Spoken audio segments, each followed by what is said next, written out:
Comienza Actualidad y Empleo Ambiental, un podcast de Juan María Arenas y Enoc Martínez.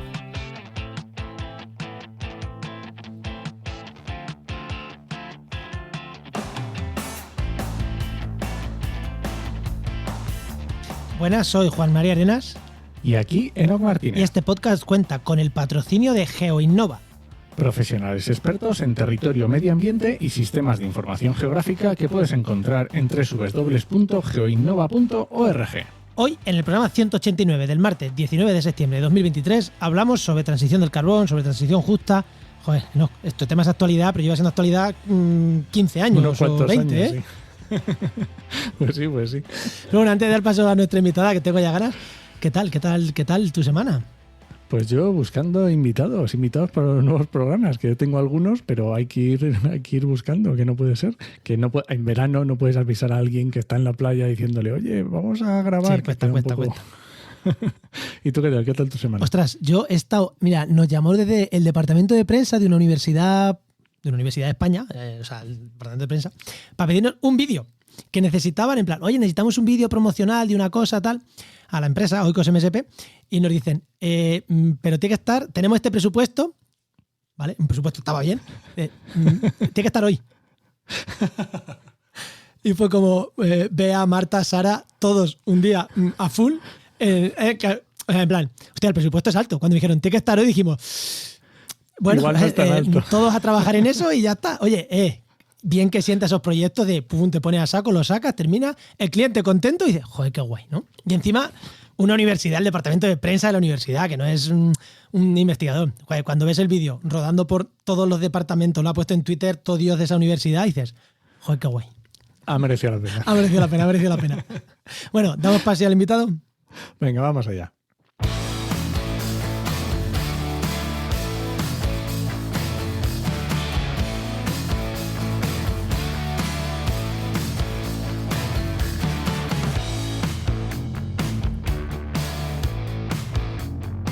Pues hoy tenemos con nosotros a Laura Martín Murillo, que es licenciada en Sociología y directora del Instituto para la Transición Justa del Ministerio para la Transición Ecológica y el Reto Demográfico del Gobierno de España. ¡Ay! Muy buenas, Laura, ¿qué tal? Muy buenas. Pues nada, encantada de estar aquí con vosotros este ratito. Pues nada, vamos a ver si la conexión nos deja hacer bien la entrevista, que no es muy fina. Ya os digo así, entre esto no lo sabéis. El primero que ha fallado es Enoc, ¿vale? O sea que... Así que vamos. Pero eso no lo vais a notar, Pues Enoc, eso. Vamos a empezar por el principio. Todos los invitados, venga. Laura, la pregunta que le hacemos a todos los invitados y es, cuando eras pequeña, ¿qué querías ser de mayor y cómo has llegado hasta aquí? Pues cuando era muy pequeña quería ser poeta. Eso se me pasó, pero es verdad que desde los 12 años quería ya ser socióloga. Tampoco tenía muy claro que era ser socióloga, pero me debería sonar fenomenal para mis 12 años y ya desde entonces pues, quise ser socióloga sin saber muy bien lo que era y está muy orientada hacia ese tema. En sociología, siempre, bueno, pues me dio especial interés los temas relacionados con conflicto social, sobre todo con el conflicto socioambiental, también las cuestiones de género, o sea, son elementos en los que siempre pues, he tenido muchísimo interés y ya desde entonces pues me he dedicado a esto que viene a ser pues, las transiciones, la solución de conflictos ecosociales y el tema de la transición justa pues, en los últimos 15 años de mi vida ya. O sea, me gusta mucho porque es verdad que dices, cuando piensas en transición del carbón, te imaginas a alguien, o bueno, no minero, pero alguien de ambientales, alguien así. Joder, y a veces se nos olvida que el perfil del sociólogo aquí es imprescindible. Pero como tú y yo no venimos del mundo más del ambientales, biólogos, claro, te espera alguien así, dices, socióloga, y luego te para a pensar y dices, no, sí, es que tiene toda la razón del mundo que es una socióloga quien está aquí. Bueno, ¿algo más o pasamos? Porque yo creo que nos ha hecho un resumen. Vamos directo al carbón y vamos directo. Venga.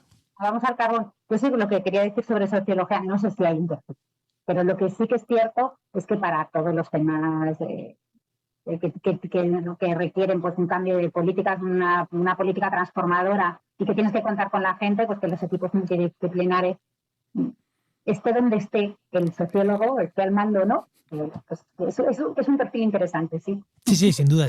Y es que sin eso no hay una transición justa. Al final lo que hay es una imposición muchas veces.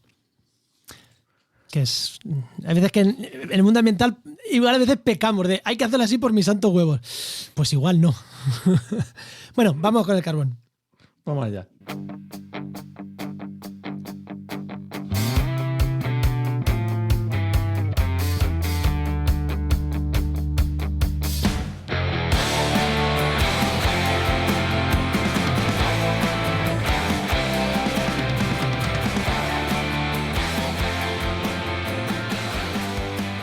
Hay ciertos sectores, actualmente el cambio climático, la energía, que han crecido mucho en los últimos años.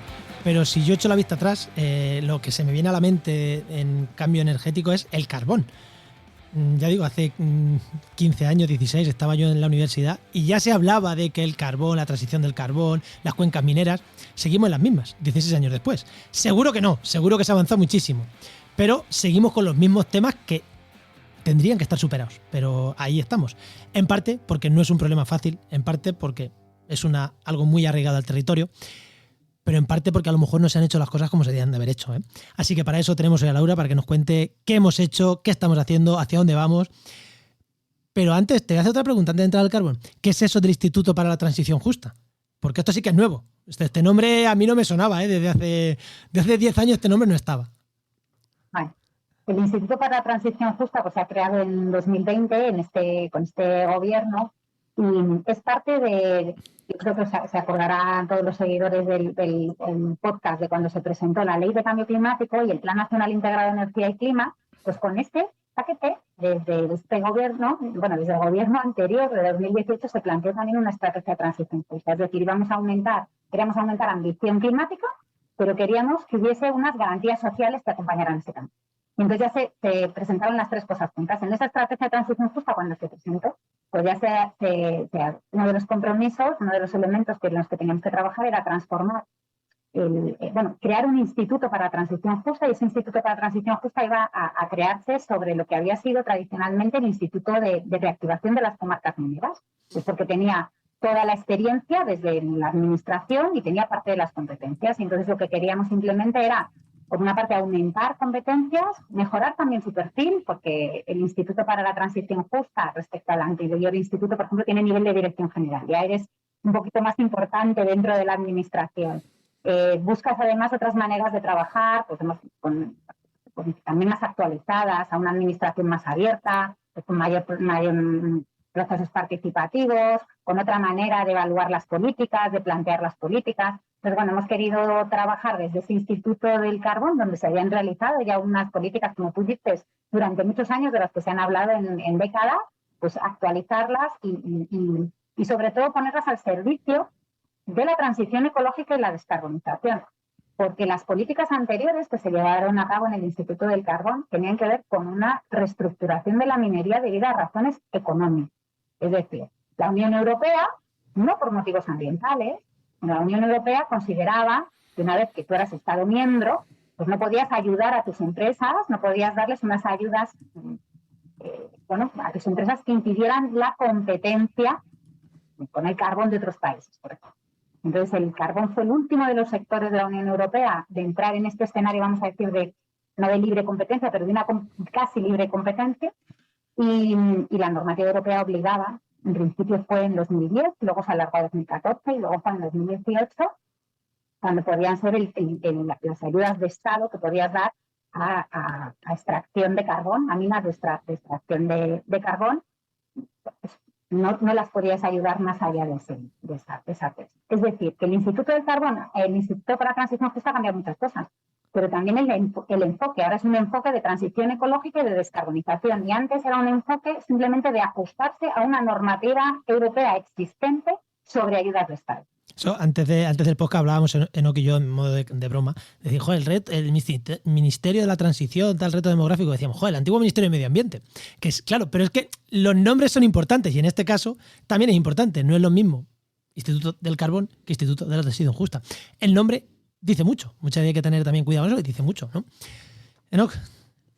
Vale, y es muy interesante esta parte que decías de reactivación económica y de medidas económicas, porque yo entiendo que también esto viene de más largo, estamos hablando de los 80, de los 90, y yo entiendo también que aunque el instituto estuviera fomentando medidas económicas, yo entiendo que ya, o sea, el run de que el carbón iba a desaparecer es de bastante antiguo, ¿vale? Entonces, ¿cómo ha sido ese cambio incluso de las personas? Yo ahora me refiero al territorio, ¿vale? De las personas que viven en esas comarcas, de ese cambio de que el carbón va a desaparecer a llegar hasta hoy. Claro, porque el instituto estaba enfocado antes a reconversión económica, lo has dicho tú directamente, y ahora es ambiental, claro.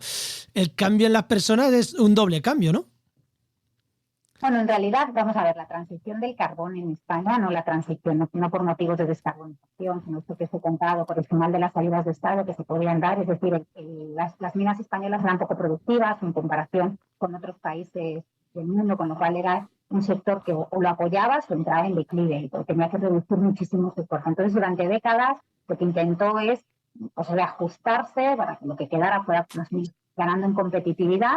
Y ese reajuste hizo que se perdieran muchísimos empleos. Y eso es de lo que habéis oído hablar. No fue tanto en los 80, fue un poco con la entrada de España en la Unión Europea, cuando hay que reestructurar todo el sector. ¿Vale? Entonces, había habido una reestructuración, pero la grande es por la entrada de España en la Unión Europea, entonces se establecen los marcos de... Para que os hagáis una idea, claro, el carbón, las comarcas del carbón, donde se eran espacios en los que se generaba bastante empleo y se crearon comunidades, en algunos casos donde existía poco. Eran zonas muy ruralizadas, con ganadería, agricultura, y de repente pues hay carbón y se extrae carbón y toda la actividad que trae el carbón, toda la gente que trae el carbón, todos los servicios se instalan allí porque hay carbón, porque esos pueblos crecen al calor del carbón porque hay carbón. No por otra cosa, no porque estuvieran en una zona de puerto, ni porque estaban en espacios donde existía ese recurso. Y toda esa economía, claro, que se ha ido instalando allí, tiene que reactivarse de una manera muy rápida, sobre todo en los años 90 y principios de los años 2000. Ahí tuvimos un reajuste importante, se perdieron miles de empleos en minería y en zonas donde era muy difícil, y esto sucede también en otros países de Europa, donde es muy difícil diversificar. Porque, claro, son monocultivos que durante mucho tiempo también han expulsado, o sea, no voluntariamente, pero bueno, hay una expulsión de otras actividades que se producen, pues porque a lo mejor, incluso por los pasivos ambientales, pues no han sido zonas atractivas para que se instalen otras empresas, otros servicios, etcétera. O sea, que han funcionado, a veces son espacios también muy masculinizados, con economías muy masculinizadas, en las que la mujer ha tenido un rol pues no protagónico, vamos a decir, en la economía. En fin, pues tienen diferentes particularidades que hacen que el cambio del carbón a otras actividades no sea algo sencillo, no sea algo que digas, bueno, pues mira, dejamos de producir carbón y mañana empezamos a producir otra. Y como decís, durante décadas se hizo una reflexión y se apoyaron desde el Instituto del Carbón. Durante décadas se apoyó esa reconversión, vamos a llamarla más gruesa, decenas de miles de personas, de 25.000 trabajadores mineros que fueron reajustándose. Y se hicieron diferentes políticas, por una parte de protección a los trabajadores, con prejubilaciones, apoyando un poco para que se pudieran quedar en ese territorio, pues si no los trabajadores hubiesen migrado masivamente, y también de búsqueda de nuevas inversiones. Y en esa búsqueda de nuevas inversiones, pues es como todos los trabajos de reactivación, un trabajo de prueba-error. Y tú pruebas y luego mejoras y vas aprendiendo, y vamos aprendiendo todos colectivamente, y se aprendió durante décadas. Y también es verdad que cuando ya se habían refinado y se estaban apoyando proyectos bastante interesantes, pues nos llegó la gran crisis que nos llegó a todos y barrió muchas de las industrias que se habían intentado llevar para reconvertir esas zonas. Estaba con pinzas y lo barrió. Se cayó la construcción, que era un sector en el que se había invertido mucho en las zonas, se cayeron las renovables, nos acordamos no solo de la gran crisis, sino del parón que hubo de las renovables en España, y se había, por ejemplo, invertido en renovables, no en generación, pero a lo mejor sí en fabricación. Hubo a principios a partir de 2008, pues también fue una situación que de alguna manera desde un punto de vista económico llovió sobre mojado. Es decir, había habido durante 2 décadas una pérdida de empleo importante, luego te pilla una gran crisis, bueno, y en esas más o menos un tiempo después, pues cuando empezamos a trabajar desde transición justa en esta agenda, pues realmente de minería quedaba muy poco. Es decir, teníamos 800 y pico trabajadores en toda España, si no contamos Inosa, que es una empresa pública. En minería privada teníamos 800 trabajadores, si contamos directos y auxiliares. O sea, realmente en 2018 quedaban esos números de trabajadores muy pocos, repartidos por las zonas mineras. Eran unas zonas en las que quedaban esos pocos trabajadores, pero es verdad que la gente sentía una gran frustración, y es normal, y una pérdida de confianza sobre procesos de reactivación en la que no se habían obtenido los resultados o las esperanzas que ellos habían tenido, que habían puesto en esos procesos de reactivación. Pero bueno, tenemos esa parte de la minería, y luego tenemos otro cierre asociado, que es el de las centrales térmicas, que no tiene por qué estar relacionado, porque las centrales térmicas españolas consumían fundamentalmente carbón importado. O sea, el carbón nacional era muy pequeño, y que sin embargo sí tienen un impacto muy importante en nuestras emisiones de gases de efecto invernadero. Y eso sí que es una política, o sea, quiero decir, hacer un cierre ordenado de ese parque de carbón, de generación de carbón, es importante desde el punto de vista climático. Y desde 2018 a 2022 pues hemos reducido un 80%, se ha reducido en un 80% la producción, la generación eléctrica con carbón. Hemos pasado de 14 y pico a menos de 3 en 4 años. Ha sido un cambio importante, cual nuestro sistema eléctrico pues, es mucho más limpio y hemos reducido las emisiones un 30%. ¿Qué pasaba? Que este cierre de las centrales de carbón, de térmicas de carbón, que en algunos casos consumían algo de carbón nacional, pero mayoritariamente consumían carbón de importación, sin embargo en muchos sitios sí coincidía la central de carbón alrededor de donde habían estado las minas, aunque ya no consumieran ese carbón al 100%. Y entonces son impactos adicionales en algunos casos sobre algunos. Y desde entonces pues es lo que hemos hecho, es lo que hemos venido trabajando desde el Instituto para la Transición Justa, pues para acompañar ese último cierre de la minería, que eran 800 y pico trabajadores, con el cierre del parque de carbón nacional, que esperamos que cerrar en 2025 las últimas centrales. Y bueno, pues sí, empezamos en 2018 así con un poco, pues es un cierre bastante ágil, pero que queríamos que tuviera unas garantías sociales. Entonces en eso es en lo que hemos venido trabajando. Y él efectivamente tiene una historia previa de la que hemos aprendido, y luego tiene otros elementos nuevos y adicionales que podíamos poner gracias al cierre de las centrales térmicas, que no estaban en un cierre tradicional de instalaciones mineras y de los que luego a lo mejor que son proyectos energéticos, pero que a lo mejor luego podemos hablar. Eso te iba a decir, claro. Bueno, voy a por replantear la pregunta que te he hecho antes de otra manera y ya seguimos avanzando. Claro, hasta el 2018, aunque parezca mentira, no se hablaba del carbón como en una necesidad de hay que quitar emisiones, cambio climático, aunque sí, en algunos ambientes sí, ya digo yo, cuando yo estudiaba sí se hablaba de aquello, en biología te digo yo que se hablaba de aquello. Pero claro, en la población no era una reconversión ambiental, era una reconversión económica pura y dura. Claro, y tú has dicho, y nos has dicho, se hizo una reconversión, vino el tortazo económico del 2008. 2008. La gente dejó ya de creer en las reconversiones. Claro, que el cambio en 2018 fuera, no, vamos a reconvertirnos, pero por otro motivo, ¿fue bueno o fue malo? Quiero decir, ya tenían tanto miedo a las reconversiones, ya que no había funcionado, que encima lo están viendo como otro cuento que no va a servir para nada, o al revés, o en plan, no, es que esta reconversión es por otra cosa. A nivel sociológico, la gente de los pueblos, no hablo fuera de España porque me interesa más lo que piensa la gente en los pueblos, ¿cómo lo ve? ¿Como algo, este cambio sí es necesario, o lo sigue viendo como esto no sirve para nada, nos han quitado nuestra forma de vivir? ¿Cómo lo ven? Pues bueno, yo creo, sinceramente, que aquí hay unas diferencias generacionales muy importantes. Yo creo que la gente joven de las zonas carboneras pues, saben y pues, no es que hasta 2018 no se hubiese sabido que por el cambio climático esto tenía que terminar, porque es una de las cuestiones que hemos tenido más claras en reducir emisiones, es que la salida más rápida que pudiéramos hacer de la generación con carbón, lo mejor que... Sí. avanzar en cambio climático era lo más eficiente desde el punto de vista. Entonces la gente, yo creo que más o menos lo sabían. La gente joven en general yo creo que lo vive de otra manera, pero la gente mayor pues lo vive pues con normal, o sea, lo vive con la normalidad, o sea, con el descreimiento a lo mejor, lo ha vivido con el descreimiento, pues que normal, que le da también la vida. Yo creo que muchas cosas en esa reconversión previa se hicieron bien, no creo que todas sean así.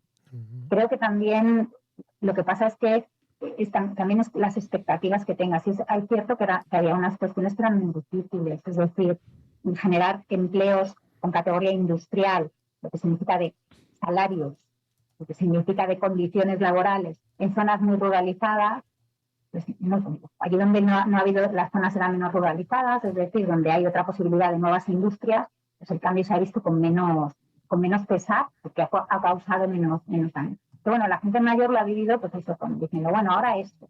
Yo creo que, fíjate, a mí lo que más me interesa desde el punto de vista de las zonas del carbón es que han sido sociedades con un alto componente comunitario. Es decir, eran comunidades fuertemente cohesionadas alrededor del carbón y con unas herramientas, con unos elementos de solidaridad importantes. Entonces, para esa gente que que es consciente de que primero eran ellos los que con su trabajo generaban la riqueza y la luz en todo y la calefacción, todas las ventajas para el resto de los españoles, eran ellos los que contribuían al bienestar de los españoles, eran ellos los que hacían avanzar en derechos sociales, en derechos laborales. Muchos de los derechos laborales, no solo en España, en todo el mundo, en Sudáfrica, en Polonia, se han ganado las minas, y esto es así.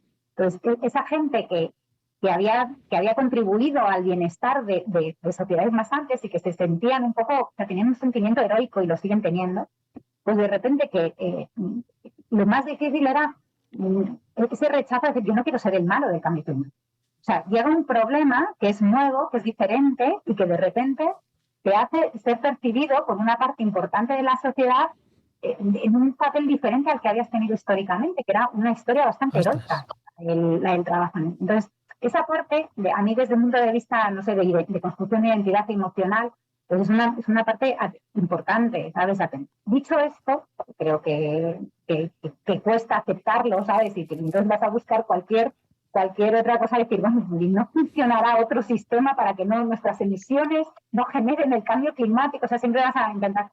Dicho esto, yo creo que, bueno, que ya como una parte dura ya había pasado, simplemente gente que tiene una experiencia, que lo que hemos intentado es ser honestos, o sea, tampoco abundar en esto y en saber que, bueno, que el plan era entre todos, o sea, íbamos a tener que buscar una solución y la solución no la podemos dar ni desde Madrid, ni desde un gobierno, ni desde, ¿no? Porque las soluciones son muy diferentes zona a zona y que teníamos que hacerlo de manera colectiva. Yo creo que en ese trabajo que hemos hecho también de hacerlo de manera colectiva, es decir, no venimos a vender una moto porque no tenemos moto que vender de manera desgraciada, o sea, no tenemos una varita mágica que lo vaya a solucionar todo, sino queremos construir algo de manera colectiva, pues han ido sumando muchos actores en territorio. Y bueno, hay gente que a lo mejor lo percibía pues con muchísima pena y con mucha frustración al principio, pues al final ahora pues está participando desde otro punto de vista, decir, bueno, pues mira, tengo estos, o sea, estoy pasando también el duelo o he pasado el duelo y ahora tengo oportunidad de aportar. Y esa energía, porque al final no va a suceder nada si no son proyectos desde el territorio, si no son ideas que funcionen allí, no vamos a conseguir hacer nada, no tenemos grandes varitas más. Pues en eso estamos trabajando. Pero para mí sí que ha sido, o sea, esa comprensión de esas comunidades no pasa solo en España, pasa en muchos sitios. Son comunidades orgullosas del valor histórico que han tenido. Y en Sudáfrica, por ejemplo, es que fue el apartheid, se tumbó en las minas. O sea, si no... Igual algún youtuber ultraliberal había que mandarlo a la mina 4 días. Y igual le cambia la conciencia que tiene. Sí que es cierto que esas comunidades que han sido así, pues luego han sufrido. Eso te lo digo desde la parte más etérea.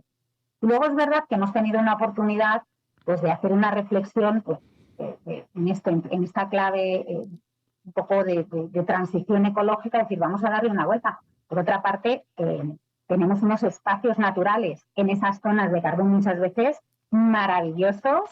Maravillosos, sí. Son espacios donde tenemos, además, bueno, donde conservamos una parte importante de nuestra biodiversidad y bueno, tienen que tener un futuro y en eso estamos trabajando, en un futuro que a ver si podemos damos el paso, a ver si damos un salto importante para ponerlas un poco en la vanguardia del nuevo futuro más sostenible y más.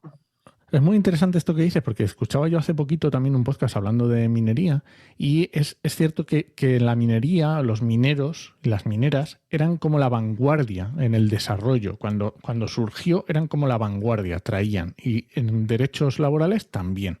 Y es muy interesante también esto, trasladarlo desde el punto de vista político.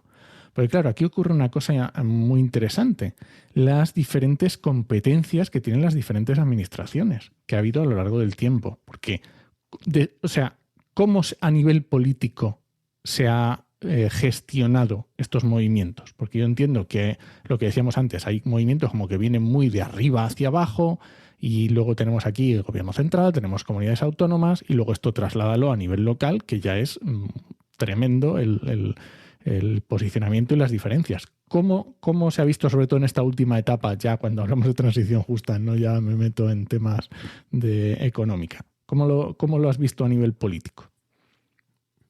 Vamos a ver, decir que el emperador está desnudo es una cosa bastante difícil en política. O sea, tú llegas y dices, y Teresa Rivera, pues yo creo que el día hoy dijo el carbón tiene los dos pintados, si no me recuerdo mal, y era clarísimo. Eso sí, sabíamos también por cómo funcionaba el sistema eléctrico español y con la penetración que íbamos a tener de renovables, el carbón iba a salir, y no reconocerlo era mentirle a la gente. Entonces, yo creo que lo hicimos un poco, o sea, políticamente, pues este gobierno tuvo yo creo que un trabajo desde la honestidad. De decir, mira, esto le queda poco, vamos a poner todo nuestro esfuerzo en estar con vosotros, en ver cómo podemos ayudaros a ir para adelante en vez de mentiros. Eso yo creo que políticamente es una de las cosas más difíciles de hacer, porque el primero que se mueve se lleva la piedra, ¿vale? Todos los que están callados y saben que va a suceder y que no dicen que el emperador está desnudo, no pasa nada. Esto políticamente no tiene tanto tiempo. Entonces, bueno, por una parte, pues es verdad que en 2018 trabajamos enseguida en esta dirección, y que no era una dirección compartida con los gobiernos autonómicos y muchas veces con los gobiernos locales, aunque en el petit comité todo el mundo sabía lo que era. Ahí es donde íbamos. Y lo quiero decir aquí, ya me desahogo en este podcast. Todo el mundo lo sabía públicamente, ahora sí, si le pones una alcachofa no lo va a reconocer nadie, ¿vale? Pero todo el mundo lo sabía, entonces terminamos la reunión, me salía tal y cual, y todo el mundo, bueno, sin saber qué hacer. Esto era como. Dicho esto, lo que sí que nos hemos esforzado es que, como os he dicho, las soluciones desde la Administración General del Estado, pues son las que puedes dar. Hemos podido hacer unas cosas importantes, sobre todo que las líneas, ¿no?, de los acuerdos sectoriales, hemos hecho unos acuerdos con los trabajadores de la minería, hemos hecho unos acuerdos con los trabajadores de las centrales térmicas y con las empresas, hecho esas líneas un poco sectoriales de poner el y luego lo que hemos trabajado es en lo que llamamos convenios de transición justa, los que trabajamos en coordinación con las comunidades autónomas y las entidades locales. Y en eso ha sido una parte importantísima del trabajo del instituto, que a lo mejor no se ve tanto desde fuera, pero por ejemplo, que a pesar de la dificultad con la que veían el tema las comunidades autónomas carboneras, tenemos protocolos firmados con todas las comunidades autónomas de diferente signo que estaban sujetas a la transición, y con los municipios, con la Asociación de Municipios Mineros, que era antes, ahora es Asociación de Municipios para la Transición Justa. Que este cambio de la Asociación de Municipios ya también nos dice que es una agenda que han visto bien. Entonces, en ese tiempo, pues hemos tenido que trabajar con administraciones que a lo mejor estábamos en diferentes niveles, y hemos construido esa red, y ahora mismo te digo que vamos de una manera bastante, por lo menos en el trabajo técnico y en el día a día y en estas soluciones, yo creo que estamos trabajando de manera bastante coordinada y bastante poniendo en primer lugar a la gente y al exterior. Más allá de lo que luego cada gobierno pueda decir en los periódicos o el signo que... ¿Vale? Pero esto desde el Instituto para la Transición Justa ha sido una parte muy importante de nuestro trabajo, llegar a estos elementos de coordinación con todos los niveles de la administración, también las entidades locales, y con otros agentes importantes en el territorio. Y hemos hecho unos procesos participativos, estamos trabajando en todas las zonas de transición justa, en la que en el instituto trabajamos también con 2 zonas nucleares, con Zorita y Garoña, es decir, todas las zonas que están sujetas a cierres así similares. Pues hemos trabajado en estos convenios de transición justa con la participación de un montón de actores, más de 800 actores en los 15 convenios que tenemos en marcha, y seguimos buscando soluciones ad hoc para cada uno de los espacios, porque entendemos que no vamos a encontrar una solución para todos. Y para eso necesitamos a los ayuntamientos mucho, y necesitamos a los gobiernos municipales y necesitamos a los gobiernos autonómicos. Así que eso lo vamos haciendo de manera continua. Y luego lo que estamos también es buscando, o sea, encontrando las maneras en las que no solo garantices los espacios de participación, sino les permitas también que puedan aportar. Las comunidades autónomas tienen los medios, en algunos casos más incluso que la Administración General del Estado, porque son las administraciones con mucha potencia también numérica y con muchas competencias en España.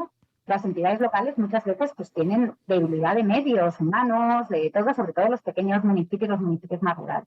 Pues, por ejemplo, pues nosotros hemos estado trabajando con los ayuntamientos, nos hacían llegar qué ideas, qué proyectos consideraban interesantes para sus zonas en procesos de participación pública. Nosotros trabajábamos las órdenes de ayudas con ellos y, por ejemplo, ahora que hemos terminado la resolución de la primera concesión de ayudas para proyectos municipales, de servicios municipales, no proyectos empresariales en las zonas, pues hemos tenido que de alguna manera abrir líneas también de consulta para que los municipios pequeños pudieran también presentar propuestas y hacerlo correctamente.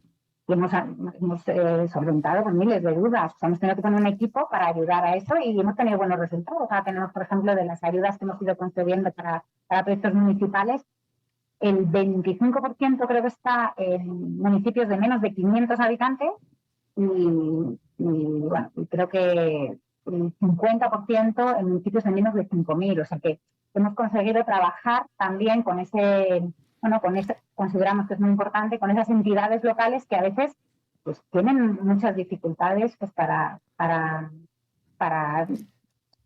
buscar soluciones para sus problemas. Vale, voy a seguir un poquito con el tema de la política, porque al final la solución en estos casos es políticos, o sea, es una solución política la gran mayoría de veces.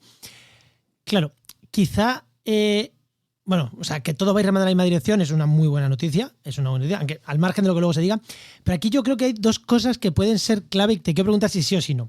Una, que igual el foco, porque no son tantos trabajadores, ya no son tantos, como has dicho, son menos, entonces ya no son tantos votos, igual ya no interesa tanto ir al choque frontal como se ha ido con algunos temas que todos estamos de acuerdo, o muchos estamos de acuerdo, pero sí al choque frontal como puede ser la agricultura, los regadíos o incluso otros temas que la política, partidos contrarios al gobierno han ido frontal contra ellos. ¿Por qué? Le afecta a agricultores hay muchos, mineros ya va viendo menos. Quizás esa es una de las claves. Y otra, el papel del instituto, que no es el ministerio, o sea, es parte del ministerio, pero no es el ministerio el que va a hablar. Eso puede ser también positivo a la hora de hablar con la gente. Vale, sí, depende del ministerio, pero no es el propio ministerio el que actúa. Eso puede hacer de freno para ataques frontales, política pura y dura de la rancia, de la de por robar votos, por conseguir un puñado de votos en un municipio, ir a muerte. ¿Pueden esos dos factores haber sido clave para el buen trabajo que se está desarrollando? Que tú nos estás diciendo que gente de todos los signos políticos estáis remando en una dirección común, o no, o directamente son otros factores que tú veas, que otras cosas que se han hecho bien. Estamos remando, o sea, tenemos unos acuerdos y estamos remando en la búsqueda de soluciones y trabajamos a nivel técnico de manera colectiva. Palos nos hemos llevado todos y alguno más. Y cada vez que hay unas elecciones, alguien intenta resucitar el tema. ¿Vale? Entonces, las últimas elecciones se han intentado resucitar por Vox. Lo que pasa es que, claro, la gente entiendo, mayoritariamente la gente de las zonas, primero, no se deja engañar tan fácilmente. Y eso también, o sea, a veces es mérito de tu trabajo y a veces también es mérito de la población. Entonces, pues yo creo que no es tan fácil que se dejen engañar por algo que dice, bueno, lo que me estás vendiendo es... Yo sé que desde el sentido común no va a ningún lado, aunque pueda canalizar mi frustración, no me va a traer realidad, ¿vale? Entonces eso por un lado, pero sigue habiendo lo mismo. Y bueno, y sigue habiendo en los gobiernos de Galicia, pues tienes un nivel de político que siempre va a decir que es una transición que está llevando al desastre, que está causando muchísimo empleo, que es un desastre, que además reventamos red eléctrica porque no tenemos seguridad de suministro, o sea, un montón de cosas que no tienen ninguna validez ni técnica ni pero bueno, siempre va a surgir, porque siempre es un tema que puede tener cierto éxito electoral. Mayoritariamente no lo ha tenido, ¿vale? Pero eso no significa que no se haya producido. Vale. ¿Se ha producido? Sí. Ha sido muy... A lo mejor también ha sido... Es un tema que desde 2018 está muchísimo en prensa local. Otra cosa es que la prensa nacional no... Claro, ahí voy. De prensa nacional, pues ahí no hay... Pero en la prensa local ocupa espacio y, por ejemplo, pues se sigue hablando a fecha de cada vez que hay elecciones, alguien intenta resucitar. Yo creo que cada vez cuenta con menos motivos para hacerlo, porque desde un punto de vista práctico no da mucho rédito electoral, entre otras cosas, pues porque a nivel nacional no es un tema que, no sé cómo decirte, que nadie vaya a votar en Madrid o en Barcelona porque se haya o no cerrado el carbón, y en las zonas carboneras pues la gente ya sabe mejor lo que sucede y también creo que respetan y les ha costado. No son procesos sencillos, de todas maneras, porque también es tu identidad, es tu pasado, es de todo lo que te sientes orgulloso. Una cosa es ir, no sé cómo deciros, una cosa es ir reduciendo un sector y otra cosa es llegar al final de un sector, de lo que ha sido pues, tu cultura, ¿sabes? Entonces, en ese sentido, la gente lo ha vivido esto, pero yo creo que ahora mismo cada vez hay más confianza en cómo se están haciendo las cosas, en la honestidad y que por fin ya empezamos a visualizar proyectos, cambios y cosas que van y proyectos que van a mejorar la vida de la gente. Laura, perdona, este efecto, no sé, nostálgico, es un poco lo que hemos visto estos últimos meses en redes sociales con el tema del derribo de las térmicas, de las chimeneas, como que se ve como una identidad cultural, ¿no? Como que hay un movimiento de no tires las chimeneas, ¿es esa parte o es una...?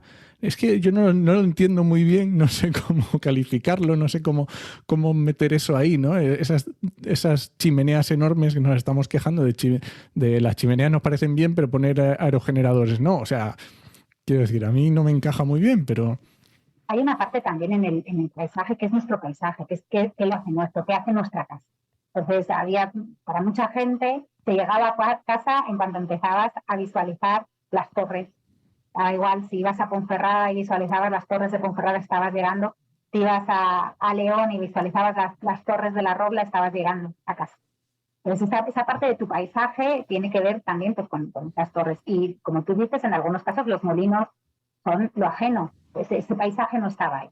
Yo siempre pienso que a lo mejor llegado a un punto, pues cuando haya determinadas instalaciones al final de su vida útil y haya parques eólicos que haya que quitar, pues habrá gente que diga, no, por favor, este es mi paisaje. Y bueno, pues esto sé que, pero es la verdad, es con lo que has vivido y con lo que consideras tú.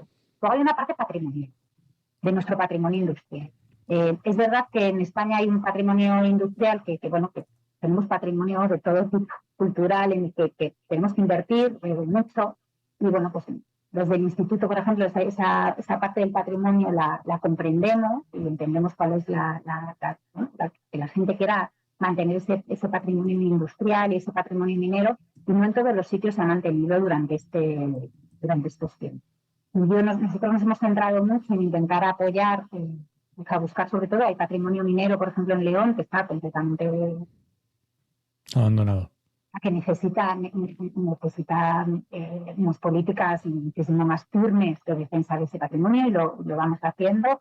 Y luego pues también tenemos este patrimonio industrial, por ejemplo, en el mismo Ponferrada ya hay 2 centrales térmicas allí y son museos y dependen de la Fundación Student, que depende del Instituto para la Transición Justa. Tenemos la primera central térmica de España, la de MSP, en el Museo de la Luz, que os recomiendo a todos los que escuchen este podcast que vayan a Ponferrada a visitar esos 2 museos, porque ese museo es maravilloso, que explica mucho, que lo explican la propia gente que trabajó allí en vídeos, es muy bonito. Y luego tenemos el otro segundo museo, que es la primera central de Endesa en Ponferrada, que lo hemos abierto ahora, y es la térmica cultural. Y es una central térmica también, os recomiendo que la vayáis a visitar. Tiene además un sitio que se llama Fuego Verde, que es un jardín de helechos del Cuaternario, que fueron esos helechos del Cuaternario, es lo que sus fósiles produjeron el carbón. Pues es un sitio de verdad súper bonito para ver y para entender toda la historia del carbón. Pues nosotros prestamos atención también a esta parte del patrimonio. Entonces la gente, pues bueno, ha habido por diferentes elementos se ha vivido. A mí yo reconozco, y esto lo reconozco en mi podcast, a mí me emociona, ¿vale? Me emociona, o sea, cada vez que veo me resulta un acto emocionante. ¿Tiene sentido patrimonial, o sea, desde un punto de vista de conservación del patrimonio industrial, pues mantener 15 centrales térmicas en España, en sitios? A lo mejor no. ¿Tiene sentido algunas veces, más allá del patrimonio, desde un punto de vista de actividad, en algunas de las centrales térmicas, pues tenemos otros proyectos de tipo industrial que pueden generar empleos interesantes en esos mismos emplazamientos? Entonces, movernos hacia a lo mejor algo museístico, pues que impide el desarrollo de una nueva actividad industrial, ¿vale? Pues hay que ver caso a caso. Pero sí, esa parte de esa identidad, es cierto que de alguna manera, si tú lo piensas, si llevas décadas de reconversión y de repente un día pues ves caer las torres que han sido tu skyline, ¿vale? Han sido tu skyline durante tu vida y la vida de tu padre, pues es un momento emocionante y yo entiendo cómo se siente. Dicho esto, y a lo mejor, esto digo por ser proactiva, a mí me gustaría hablar un poco también de futuro, de las cosas que están sucediendo que tienen que ver con el futuro, de las cosas que van a pasar. O sea, no solo de lo que ha pasado, sino de lo que va a pasar, pues gracias a estas políticas de transición justa. Y creo que es un poco una oportunidad también para compartirlas, para que sepáis que estamos un poco haciendo un poco con ejemplos en los diferentes sitios, si os parece bien. Sí, con eso queríamos acabar. Historia, presente y ahora futuro. Bueno, pues entre unas cosas y otras, nuestra propuesta un poco en los convenios de transición justa, en algunos de los convenios, por ejemplo, para que os hagáis una idea, un convenio es el convenio de Andorra, porque se cerró la central térmica de Andorra y se cerraron también 2 minas en 2018. Ojo, una cosa, Andorra, Teruel. Andorra, Teruel. Que cada vez que se dice Andorra, los que no conocen esa zona... Andorra la buena, Andorra, Teruel. Entonces, en Andorra, Teruel, pues tenemos un convenio para los cierres, para compensar el cierre que ha supuesto la central térmica y dos minas que se cerraron. Pues bueno, por ejemplo, ahí hemos hecho el concurso de transición justa, que no sé si habéis oído hablar. Pues cuando se cierra una central térmica, de alguna manera lo que haces es liberar capacidad de red eléctrica, donde se vertían, en este caso, 1.200 megas de carbón, de generación eléctrica con carbón, pues aflora nueva potencia. No siempre aflora la potencia, porque bueno, red eléctrica que calcula y la hace inicial es un proceso de calcular esa capacidad que queda disponible. En Andorra teníamos la suerte de que el cierre de la central de carbón, de alguna manera, aunque no es técnicamente exactamente así, es como mejor se entiende, libera esa posibilidad de evacuar a red mediante proyectos renovables, pues 1.200 megas de proyectos renovables. Normalmente lo que se hacía por normativa es: tú eres un promotor renovable, quieres instalar un parque, entonces pides acceso a red, te pones en una lista y el primero que llega, si cumple los requisitos, se lleva la red, ¿vale? Pues lo que hicimos en las zonas de transición justa fue hacer una moratoria sobre esos nudos y en vez de dárselo al primero que llega, dijimos que vamos a concursar en criterios de transición. Y el primero que hemos hecho es Andorra. Entonces, como os digo, en Andorra quedaban 1,2 gigas, muchos gigas de renovables para concursar y planteamos un concurso en términos de transición justa. ¿Qué significa esto? Que más allá de los proyectos renovables, que no son tan interesantes desde un punto de vista de empleo a largo plazo, ¿vale? Son muy interesantes desde el punto de vista de instalación, pero que a largo plazo no dejan los activos laborales que tenía el carbón en territorio, pues queremos proyectos asociados que además de las renovables, pues den un plus a esa comunidad. ¿Y qué estamos buscando? Pues proyectos o industriales o en interacción con el sector primario, que tengan unas buenas sinergias para generar otras actividades alternativas allí, que tengan también, que generen unos beneficios a las comunidades, por ejemplo, por autoconsumo, por rebaja de la factura eléctrica a través de PPA, por ejemplo, con empresas o a través de comunidades energéticas, que que tengan prioridad para contratar a los trabajadores que han quedado desempleados justamente por los cierres anteriores, que se contraten mujeres, que no queremos una transición de sectores masculinizados a sectores masculinizados, que no nos servirían de mucho desde el punto de vista de la transición justa. Bueno, en fin, pues hicimos un concurso con todos esos criterios.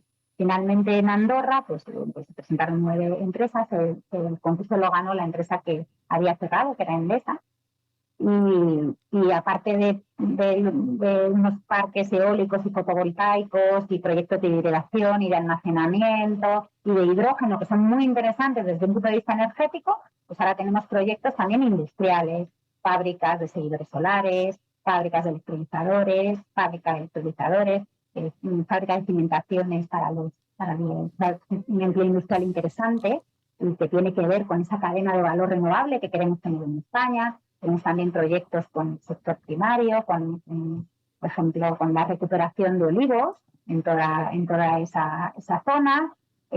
Comunidades energéticas, 9 comunidades energéticas, que se van a formar a miles de personas también en temas de ocupaciones verdes de todo tipo, o sea, de instalación de renovables, pero también, por ejemplo, con el sector primario en prácticas de agricultura orgánica y sostenible, en fin.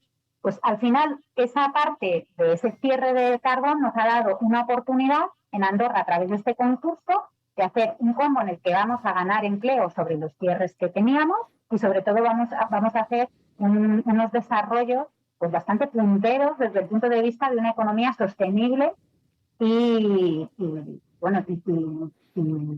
muy interesante para la descarbonización. Entonces, por ejemplo, eso es lo que hemos hecho en Andorra y está en marcha, y a ver cuando ya algunos de los proyectos empiezan a ponerse en marcha y los parques pues tardarán en construirse lo que... Y aparte de eso, pues también en esa zona pues trabajamos con ayuntamientos para buscar proyectos sociales que ayuden a dar mejores servicios a los ciudadanos. Nos han presentado proyectos de todo tipo, proyectos culturales, proyectos de vivienda social, porque a veces en las zonas rurales que creemos que tenemos un problema de vivienda, y es que aunque haya iniciativas, no es fácil encontrar vivienda para gente que quiera irse a vivir o que quiera quedarse, o jóvenes que se quieran quedar a vivir en los pueblos. Pues bueno, hay proyectos de todo tipo también. Y no me voy a extender sobre muchos más ejemplos porque así os cuento también de otras zonas y no hablo solo de Andorra.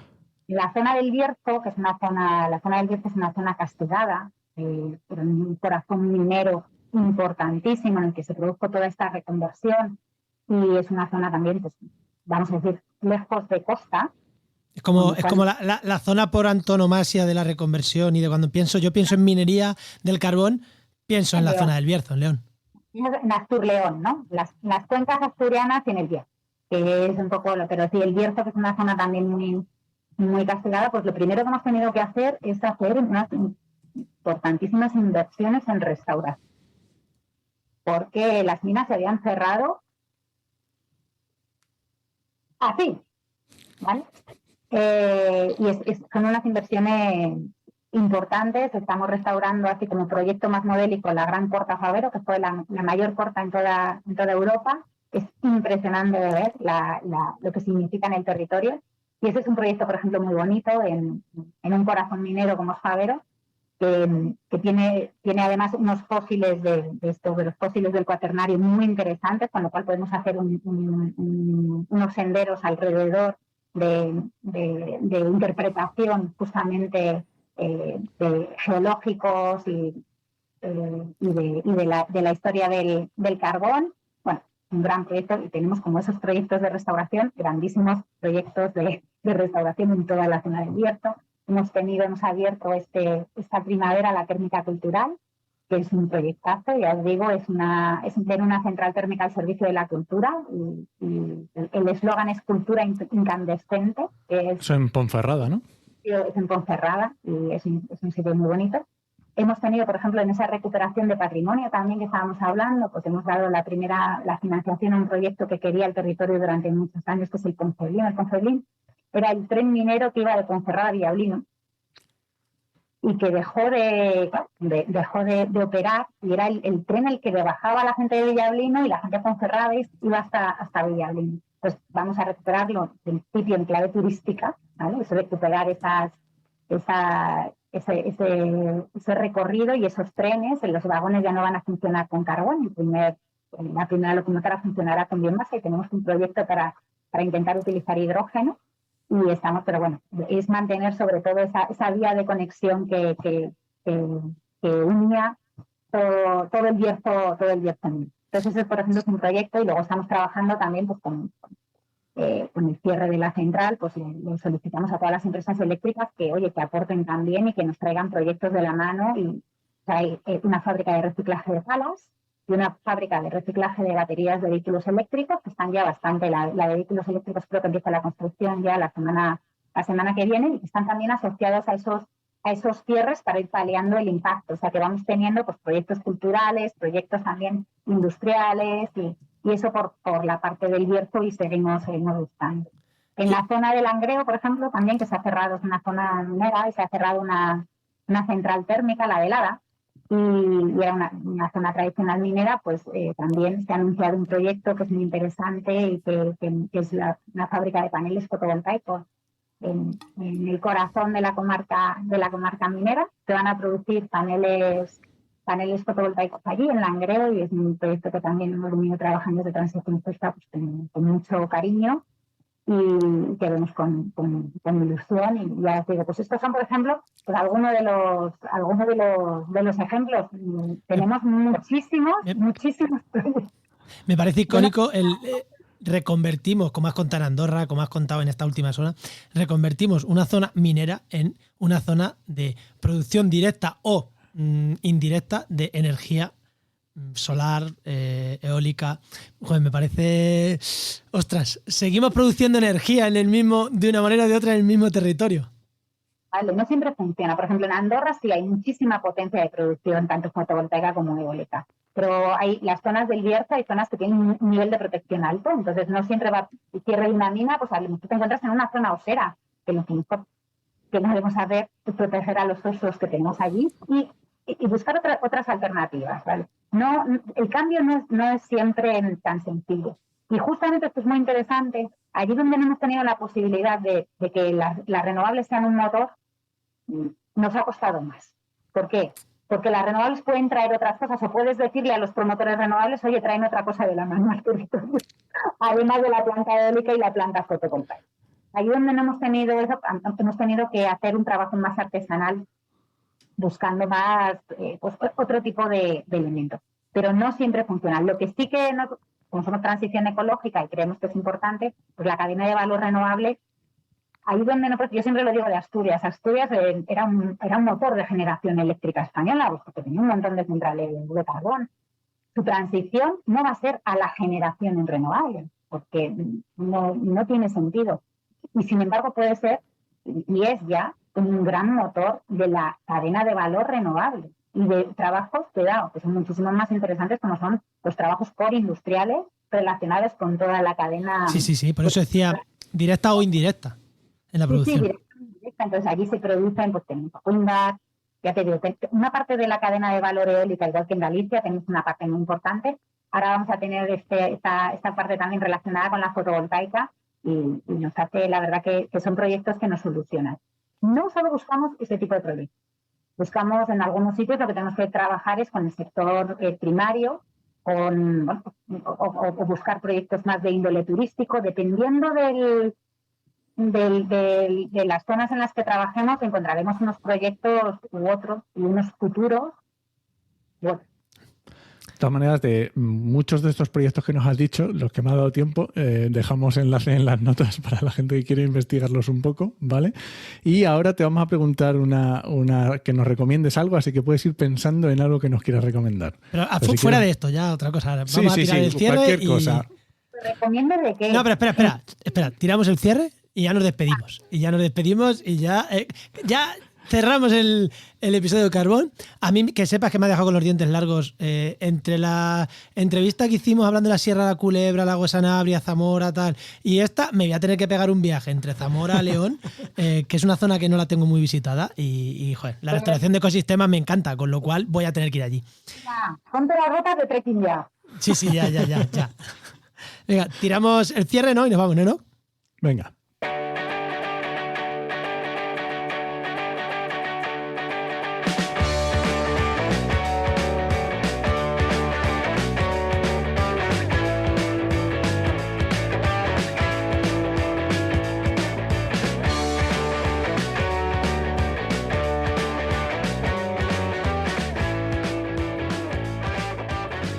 Pues después de todo esto tan interesante que nos has contado, Laura, la verdad que me ha parecido una conversación súper interesante. Vamos a cambiar de tema, vamos a distender un poquito porque creo que ya hemos hablado mucho de todo esto. Y nada, ya antes de cerrar, en un minuto, siempre no, hemos hecho un cambio hace un par de programas y aquí siempre pedimos, vamos a pedir a los invitados que nos recomendéis algo, un libro, un podcast, una serie, algo pero libre, o sea, en plan, no sé, que estés leyendo, que te guste algo por algo, que te haya marcado tu infancia, algo que nos recomiendes a nosotros y a nuestros oyentes, decir, ostras, escuchar esto, ostras, leeros esto, ostras, ver esta serie que estáis viendo ahora, o que tenga que ver con lo que nos has contado o que no. O Aquí, incluso si me dices, es que este verano he estado no sé dónde que me ha parecido espectacular. Bueno, lo recomiendo, pero no vayáis mucho. Vamos a ver, me ponéis en un aprieto porque vamos a ver. Vosotros decís que lo del instituto, que no es ministerio y tal y cual, soy el gobierno de España, no hemos parado de trabajar y recomendar. Admiro mucho a la gente que es capaz de tener estos trabajos y luego además le da tiempo muchísimo a leer, de hacer interesante y a recomendar cosas así. Yo soy una simple humana, me da tiempo justo a cumplir con mis obligaciones tremendas en esto de la transición justa. Yo que si os tengo que recomendar algo, oye, mira, pues algo de transición justa, un libro, algo. voy a hacer una cosa, voy a hacer una recomendación. Y la recomendación es que visitéis las comarcas. Esa es mi recomendación, os lo digo de verdad. Tanto Bierzo Laciana, las zonas asturianas, estamos hablando Cuenca del Guadiato, en el norte de Córdoba, precioso. Es muy bonito de ver. Vais a tener además la posibilidad de siempre va a haber algo, un museo, una manera de conocer qué significa Colla. Luego es que la naturaleza es espectacular y la gente mola. Entonces, aunque quede así un poquito de barrer para mi casa, de verdad que mi recomendación es visitar las zonas, estas cosas que os he contado, de la técnica cultural, las zonas en Asturias. Hay muchos, el norte de Córdoba, hay muchas zonas que veo que son muy bonitas y que os van a dar, que a lo mejor pudiendo disfrutarlo en persona, pues aprendemos más de lo que os he podido trasladar yo. Seguro. Bueno, pues voy a aprovechar. Espera, ya que vamos a irnos de viaje a visitar las zonas mineras, para el viaje, ¿qué nos recomiendas tú, Enoch? Efectivamente, yo siempre recomiendo podcast aquí, pero voy a aprovechar y voy a coger a Laura porque es que este podcast ya lo recomendé la semana pasada, que es el de Mujeres con Historia. Eso te iba a decir. Pero es que justamente tiene 2 capítulos sobre la mujer en la minería, que a mí me parecieron espectaculares, ¿vale? También es que yo soy asturiano y a lo mejor algo me toca, pero bueno. Pero bueno, ese lo voy a hacer recomendación como un poco medio de Laura, pero mi recomendación, para que no me digan que no repito 2 semanas seguidas, es el podcast que se llama Ocularis, que es, efectivamente, lo hace no sé si es oftalmólogo o algo, pero es de temas sí, el último podcast estaba muy bien porque hablaba sobre este tema de los gafas de filtros azules y estas cosas, que está tan historia, que si valen, que si no valen, que si tal, que no sé qué. Muy interesante. Así que esa es mi recomendación. No, que es que nos recomienda un podcast todas las semanas y hay veces que son un poco eclépticos, no son de medio ambiente ni nada, son como ¿no? Nos ha tocado uno de oftalmología. Bueno, pues Laura, muchísimas gracias por este ratito que nos has regalado, que además sabemos que sacarte un hueco en la agenda es complicado a gente tan encargada, pero seguro que también nos lo agradeces haber estado una hora distendida hablando, ¿eh? Lo agradezco, muchas gracias, de verdad, muchísimas gracias por invitarme. Muchas gracias, Laura, hasta otra. Y bueno, no, vámonos. Y nada, este podcast pertenece a la red de podcast Podcastidae, la red de podcast de ciencia, medio ambiente y naturaleza. Y muchísimas gracias por compartir el programa, por dejarnos vuestras fotos de las cuencas mineras si vais a verlas, y ahí en el enlace del programa. Y nada, pues eso, que muchísimas gracias y os esperamos en el siguiente programa de actualidad y empleo ambiental. Nos escuchamos. Adiós.